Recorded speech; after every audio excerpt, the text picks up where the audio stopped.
I was called a lot a hypochondriac when I was a kid. And I used to believe it, and I believed that it was because I was just oversensitive to pains, aches, disturbing social situations, because I was a bit of a wimp. Now I realise it was my body going, no, there's too much sensory input here, back off, back off, back off.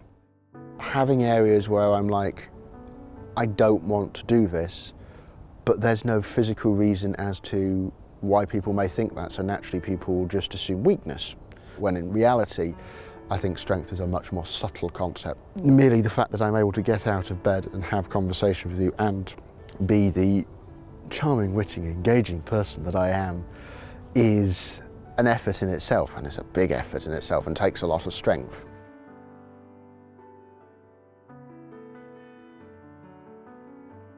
I was in a little bit of a bubble, isolated from the world. I didn't know what was wrong with me, why nobody wanted to talk to me.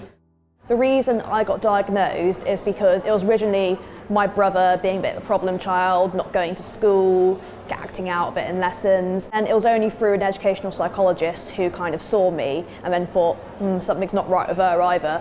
Though my parents, they did have to push for schools to take me seriously. Because it is typically seen as a boy's disorder. I honestly think that if I were to be an only child and my parents didn't learn to spot autism, they wouldn't have ever diagnosed me, and I'd be in a very different position than I am now.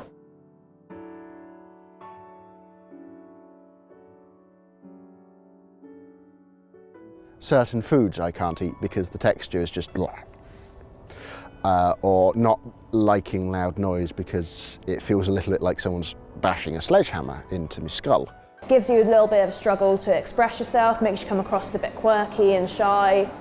Missed communications. I'm not very good at reading faces. When I am stressed, I focus on one specific thing and cannot let go of it.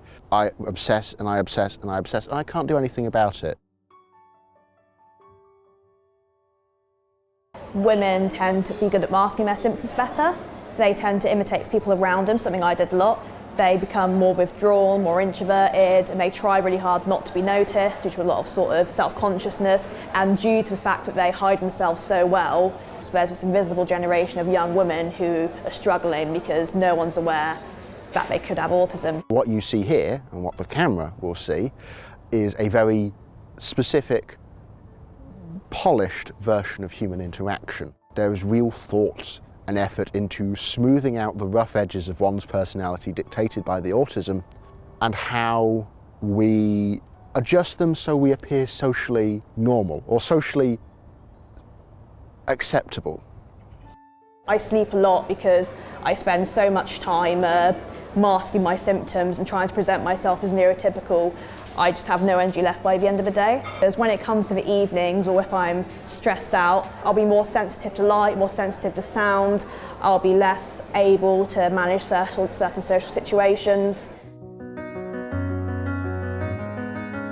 Having people understand me is still something I'm not quite used to, but I feel like slowly, through finding different means to communicate, the world's finally starting to understand what it's like. Neurotypical people are trying the hardest they can. It's the fact that they've been given poor information. A certain aspect of autism is something to be treated and cured, when in reality a lot of neurodiverse people now think of it as, this is just how I am.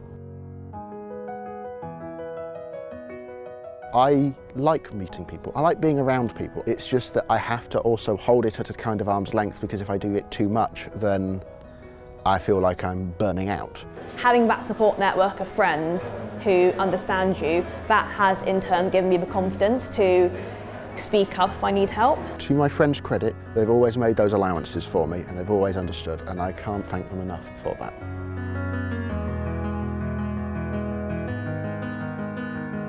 What I'm interested in is less a violent overthrow of the neurotypical order and more an acceptance of us as individuals, fully formed and complicated and unsubtle and flawed, just like everybody else.